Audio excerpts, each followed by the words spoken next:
Today we're going to do a rump roast. This is about a 3-pound rump roast. We are going to do it very simply in a rub with pepper, salt, minced garlic, thyme, and a little olive oil. We're going to rub that on this roast and then put it in the oven. Okay, as you can see, we got that mixture on there. We used about 2 tablespoons of minced garlic, probably a half a teaspoon of salt and pepper, and a half a teaspoon of thyme, and just a drizzle of olive oil. So now we're going to put this on this sheet pan and put it in the oven. The trick to your rump roast, you want the fat side up. Mine doesn't have a lot of fat, but either way, we want the fat side up. That will cause the fat to melt and create a nice juice in the pan, which we are going to use to make some gravy. So that's it. That's all set. We are going to put this into the oven. Okay, the oven is preheated to 375 degrees. We've got the roast in there. We are going to let this cook. I'm setting a timer for 20 minutes. We're going to let that sear for 20 minutes, and then we're going to turn the temperature down to 250 for 20 minutes a pound, which, like I said, it was a 3-pound roast, so it'll be 1 hour. We'll bake that at 250. I said we're doing smashed garlic potatoes for dinner with the roast. So we have 10 potatoes in here. We're going to put water and we're going to set these to boil. We will leave the skin on because red potatoes are best smashed with their skin remaining intact. And then also we are steaming vegetables to go with our meal this evening. And I'm going to add, it's that same garlic herb. I use this quite often. I think I've mentioned that. It's MSG and gluten-free. We're just going to give that a little flavor.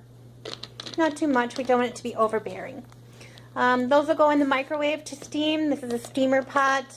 Otherwise, we could do them on the stove as well if you had a steamer pot for that. And off, we have turned this oven down now to 250 for 1 hour. We like ours done a little rare, so you could leave it on in longer should you like yours done a little more.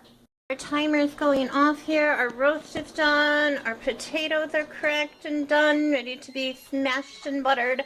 And our veggies just went off.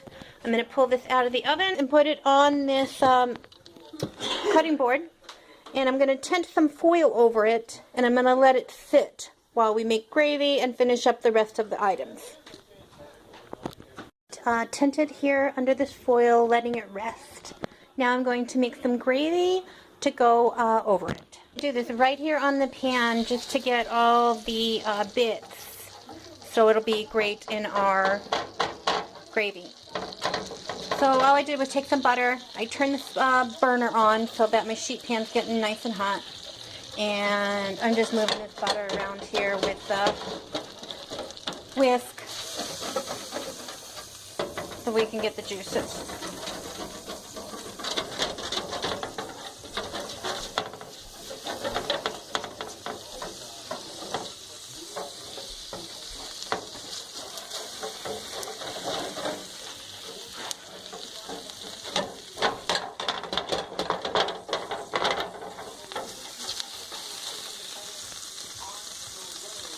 Okay, so then I poured what was in the bottom of that sheet pan here into this skillet. I'm going to add a couple tablespoons of cornstarch and mix this until it forms a little paste. And then I'm going to add some beef broth and stir it up and make a gravy. Bring it to a boil and let it simmer. So as you can see, this is a paste here. And now we're going to add beef broth and stir it into a gravy. Okay, I added some beef broth, and we're just letting this come up to a boil. And then we may have to add a little more beef broth to get it the perfect consistency. We'll also add about a half a teaspoon of thyme. Roast is perfect with the thyme in it. Okay, while that's coming up to a boil, I'm going to go ahead and drain the potatoes and smash them. That started coming to a boil right away. I already added a little more beef broth to it. You can see it's thickening. We may add just a tad more beef broth and then the thyme. I'm going to taste this. It's really good. We're just going to let that simmer a minute. I smashed the potatoes. We added 3 tablespoons of butter, some salt, pepper, and a teaspoon of garlic powder. This is ready to serve. The gravy is done. That also is ready to serve. So we're going to slice the roast and go ahead and plate. Roast has been plated. Looks delicious. Smells fabulous. Enjoy.